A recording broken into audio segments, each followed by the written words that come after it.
지난 영상에서 어떤 분이 댓글로 군인을 위한 영상을 찍어달라는 요청을 주셨어요. 군대에 와서 돈 많은 친구들을 보면서 본인 또한 바뀌고 싶다고 하시더라고요. 아마 돈을 어떻게 모아야 할지에 대해서 고민이 많으신 것 같아요. 그 댓글을 보고 제 군 생활이 생각났어요. 저는 17년도에 강원도 양양에 있는 8군단에 속한 작은 대대에서 보급병으로 군복무를 했는데요. 솔직히 저는 군대에서 2년이라는 시간을 그냥 날렸습니다. 군대에 억지로 끌려가야 하는 그 현실이 너무 싫었고 군대 생활도 제 기질이랑 잘 안 맞아서 쉽지가 않더라고요. 물론 또 군 생활 하다 보니까 적응하기도 하고 나름의 생존 전략도 깨닫고 하면서 잘 지내다가 무사히 전역했습니다. 하지만 딱히 이룬 건 없었어요. 여하튼 저도 부족한 사람인지라 댓글 달아주신 분에게 무슨 조언을 할 입장은 아닌 것 같아서 그냥 제가 군대에 다시 돌아간다면 이렇게 군 생활을 했으면 참 좋았겠다 라는 생각으로 영상을 만들어 봤습니다. 저는 다시 돌아간다면 이 세 가지를 무조건 병행할 거예요. 본격적으로 들어가기 전에 돈 얘기 좋아하시는 분들은 좋아요, 구독 한 번씩만 눌러주세요. 첫 번째는 단연코 투자입니다. 돈 얘기하는 채널이기 때문에 투자 얘기부터 바로 할게요. 요즘 군인 월급이 많이 올랐죠? 이 월급을 어떻게 활용하느냐에 따라서 전역 후 인생이 바뀔 수도 있어요. 찾아보니까 25년도 기준으로 이등병 75만원, 일병 90만원, 상병 120만원, 병장 150만원씩 받고 있네요. 저 때는 병장 월급이 현재의 이등병 월급의 절반 수준이었던 것 같은데 그새 정말 많이 오르긴 했네요. 잘 됐다고 생각해요. 군인들 가장 좋을 나이에 억지로 끌려가서 고생하는데 국가가 돈이라도 챙겨줘야죠. 사실 많은 것도 아닙니다.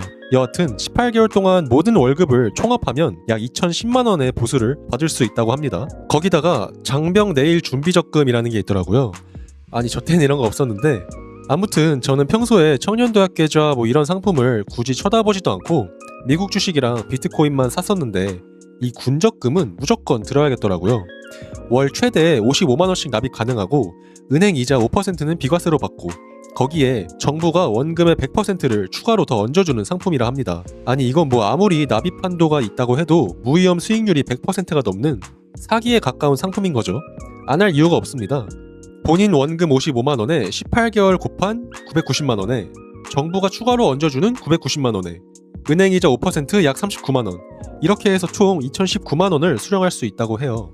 여기에 적금 납입 한도 때문에 넣지 못하고 따로 저축한 돈까지 합치면 이론상 최대 약 3천만원까지 저축이 가능합니다. 군대에서 목돈 3천만원을 모아서 나올 수만 있다면 사실 그것만으로도 성공한 군 생활이라고 할 수 있을 것 같아요. 물론 PX도 가고 휴가 나와서 술도 마시고 해야 하는 거 잘 알고 있습니다. 3천만원을 최대로 모으려면 군대 월급 말고 추가적인 수입이 필요할 거예요. 여하튼 인생을 바꿀 정도로 독한 마음을 먹은 누군가는 3천만원을 모아서 나올 거예요. 저 같으면 군대 최대한 빨리 가서 이 3천만원부터 모으면서 군대라는 퀘스트를 완료할 것 같아요. 그래야 최대한 빨리 이 복리라는 물결에 올라탈 수 있기 때문이에요. 20살에 군대에 가서 21살에 전역하고 3천만원을 모았다고 가정해볼게요. 이 3천만원을 단순히 S&P 500과 나스닥 100 ETF에 50대 50 포트폴리오로만 투자했어도 지난 40년 백테스팅 결과 연평균 13.3%로 계산해봤을 때 31살에 순자산이 약 1억으로 불어나요. 어차피 끌려가야 하는 군대에 그냥 최대한 일찍 가서 돈 모아서 투자해놓고 전역하고 열심히 인생 살다 보면 1억이 생기는 거예요. 저는 투자를 28살이 되어서야 본격적으로 시작했는데 이걸 21살에 시작하는 사람들은 정말 미래가 창창하다고 볼 수 있습니다. 제가 다시 돌아간다면 군대를 투자의 시작점으로 활용할 것 같아요. 물론 여기서 단연코 조심해야 할 점은 이상한 잡주나 코인 단타 같은 거 절대 치지 말고 군대에서부터 우량자산 장기 투자의 습관을 기르고 나와야 돼요. 그리고 전역 후에 이 습관을 쭉 유지하는 거죠. 일단 목돈이 쌓이면 돈을 허투루 안 쓰게 되고 전역하고 나서도 더 열심히 돈을 모을 개연성이 높아집니다. 그렇기 때문에 전역 후 추가로 돈을 벌어서 투입한 투자 원금까지 계산하면 31살에 1억보다도 더 많은 순자산이 쌓여 있을 거예요. 제가 이랬다면 지금 최소한 3억은 있을 것 같은데 아쉽습니다.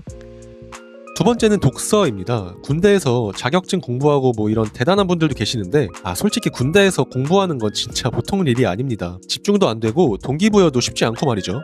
그런데 책을 읽는 건 생각보다 할만해요. 군대에도 도서관 같은 거 있잖아요. 없으면 밖에서 가져와도 되고요. 그냥 재밌어 보이는 책 아무거나 좋으니까 쉬는 시간에 책을 읽는 거예요. 저라면 최우선적으로 금융 경제 관련된 책들을 읽을 것 같고 이후에는 고전 문학 위주로 읽을 것 같아요.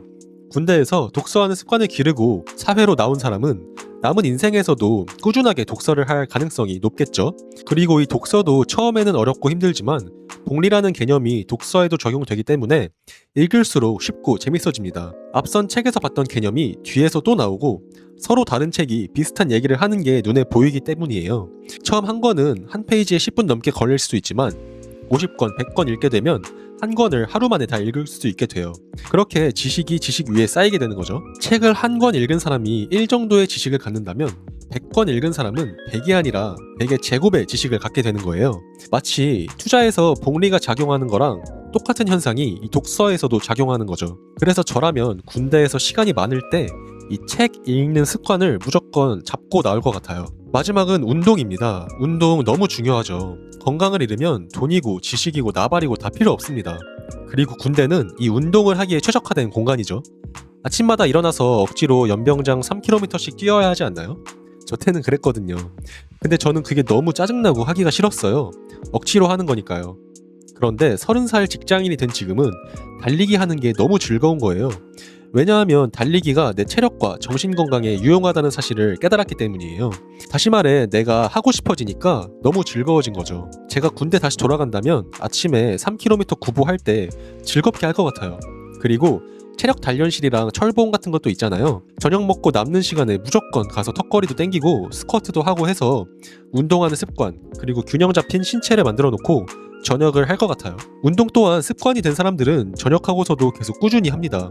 이 사람들은 오히려 운동을 안 하면 괴로워요. 몸이 빠지는 게 보이니까. 그런데 운동을 안 하는 사람들은 진짜 죽어도 안 하더라고요. 그러니까 군대에서 운동하는 습관을 확실하게 잡고 나오는 게 좋습니다. 그리고 몸이 바뀌면 머리도 바뀌어요. 독서가 더 잘 되고 판단이 더 또렷해져서 투자도 흥분하지 않고 장기간의 관점을 갖고 차분하게 진행할 수 있게 돼요.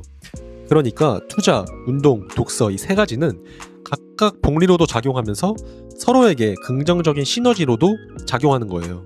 자, 여기까지 들었을 때 군대에서 투자, 독서, 운동 이 세 가지를 18개월 동안 꾸준히 반복한 사람과 그냥 쉬는 시간에 유튜브 쇼츠나 넘기다가 전역한 사람과의 인생 격차는 어마어마하게 복리로 벌어지겠죠. 고백하자면 저는 사실 군대에서 후자에 가까웠습니다.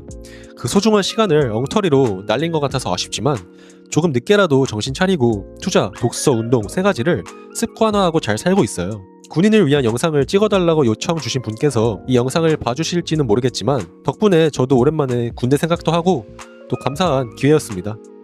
오늘 영상은 여기까지입니다. 자본주의 유목민이었습니다.